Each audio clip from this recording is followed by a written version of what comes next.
آپ خود کن ذہن ہیں یا آپ کا بچہ کن ذہن ہے، یعنی ذہنی اعتبار سے، حافظے کے اعتبار سے وہ کمزور ہے، تو آپ بالکل پریشان نہ ہوں اور آپ کو بالکل مغموم ہونے کی ضرورت نہیں ہے، کبیرہ خاطر ہونے کی ضرورت نہیں ہے۔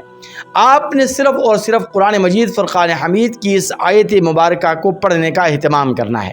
پڑھنے کا طریقہ کیا ہے؟ پڑھنے کا طریقہ یہ ہے کہ اس آیت مبارکہ کو آپ پڑھیں گے 121 مرتبہ۔ کتنی مرتبہ؟ 121 مرتبہ آپ نے اس آیت مبارکہ کو پڑھنا ہے، پانی پر دم کرنا ہے اور روزانہ اس پانی کو پینا ہے۔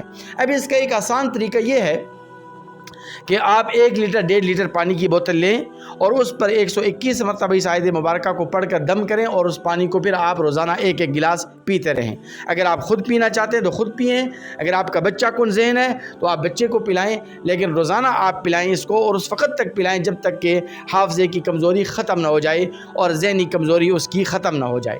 تو آپ نے انشاءاللہ ثم انشاءاللہ اس وظیفے کا اگر اس ترتیب کے مطابق اہتمام کر لیا تو انشاءاللہ آپ کا بچہ جو کن ذہن ہے وہ بھی اس کا حافظہ انشاءاللہ قوی ہو جائے گا، آپ خود کن ذہن ہیں تو آپ کا حافظہ بھی قوی ہو جائے گا۔ آیت مبارکہ 5ویں پارے کی آیت مبارکہ ہے اور سورۃ النساء کی آیت مبارکہ ہے اور آیت نمبر 113 ہے، 113 113 نمبر آیت مبارکہ ہے۔ وَعَلَّمَكَ مَا لَمْ تَكُنْ تَعْلَمْ وَكَانَ فَضْلُ اللَّهِ عَلَيْكَ عَظِيمًا۔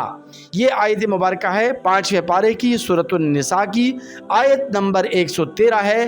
آپ نے اس آیت مبارکہ کو پانی پر دم کر کے روزانہ اس پانی کو پیتے رہیں، بچے کو پلاتے رہیں، تو انشاءاللہ ثم انشاءاللہ بچے کی کن ذہنی، بچے کی حافظے کی کمزوری بھی ختم ہو جائے گی۔ آپ اگر خود کن ذہن ہے یا آپ کا حافظہ کمزور ہے تو آپ کی بھی یہ انشاءاللہ بیماری ختم ہو جائے گی۔ اللہ تعالیٰ ضرور شفا